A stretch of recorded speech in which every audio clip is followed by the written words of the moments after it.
नहीं, रेल मंत्री पीछे भी बिहार के लिए नरेंद्र मोदी जी की सरकार ने बिहार के रेलवे में बहुत सारा इनिशिएटिव लिया है। चाहे रेल ट्रैक को स्ट्रेंथनिंग को लेकर हो, चाहे अमृत भारत स्टेशन को लेकर हो, चाहे नए ट्रेन को लेकर हो, क्योंकि कम्युनिकेशन का एक मेजर साधन रेलवे है।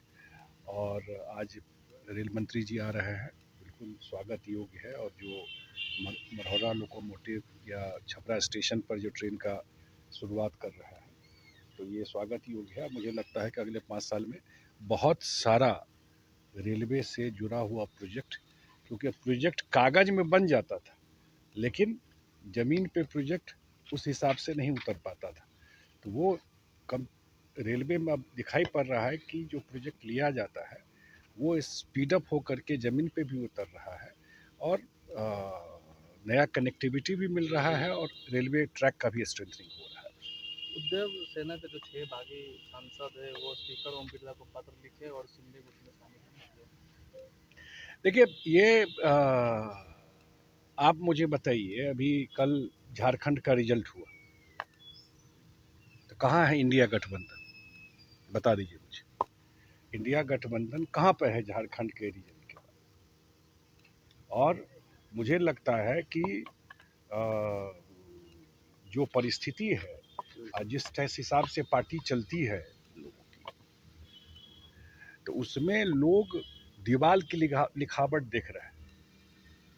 अभी 12 साल हुआ प्रधानमंत्री जी का, इलेक्टेड प्राइम मिनिस्टर के रूप में एनडीए का मीटिंग भी हुआ था, आप सब जानते हैं। और तीसरी बार लोगों ने वोट दिया।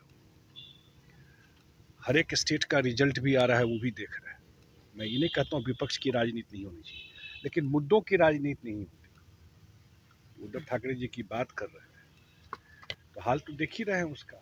तो एक तरह से ये दिखाई पड़ रहा है लोगों में, और उसी का नतीजा है। चाहे टीएमसी हो, हम लोग तो इंडिया गठबंधन में देखे किस तरह से अपना अपना स्टेट और अपना अपना पर्सनल इंटरेस्ट के लिए ही था, कोई देश इंटरेस्ट के लिए कोई गठबंधन। अब कहाँ कौन इंडिया गठबंधन है? तो इसलिए मुझे लगता है आने वाले टाइम में और भी आपको दिखाई पड़ेगा। जो मैं देख रहा हूँ ट्रेंड, जो क्योंकि सामने में कोई लीडरशिप की विश्वसनीयता नहीं बची है। और जो उसको लीड करना था कांग्रेस को, उनके जो लीडर उनका हाल देख रहा है। अच्छा सिग्नल नहीं है लोकतंत्र के लिए। विपक्ष को रहना चाहिए, लेकिन इन लोगों को सही मुद्दा पे सिर्फ और सिर्फ नरेंद्र मोदी का विरोध करना, एक ही मुद्दा है। पब्लिक भी समझती है और टाइम एंड अगेन इनको कराती है। सर एक फोटो आपके साथ किसी दिन आई थी, जो एक शिक्षक हैं वो आए थे आपसे मिलने के लिए, रोशन आनंद। उसके बाद फिर वो एफआईआर करने गए। क्या लगता है, मतलब जो ये पटना में चल रहा है, आपने पिछले दिनों भी बताया था कि ठीक नहीं है, तो आपसे मुलाकात भी हुई थी, क्या बात है? देखिए, मुलाकात हुई थी, और मैं इतना ज़रूर सरकार के तरफ से एश्योर करता हूँ, आप उनको भी कहा था ये बात, कि सरकार जो भी गलत किया है उसको, और ये सिर्फ मैं मीडिया में कहने के लिए नहीं कह रहा हूँ, उस पर कार्रवाई होगी, जो भी गलत किया है। और न्याय सबके साथ इस सरकार में होगा। वो आए थे मिलने के लिए, हाँ, और उनको भी मैंने यही बात कही, अगर कोई एफआईआर है तो पुलिस भी तो एफआईआर की है उसमें, गोली चलाने वाला।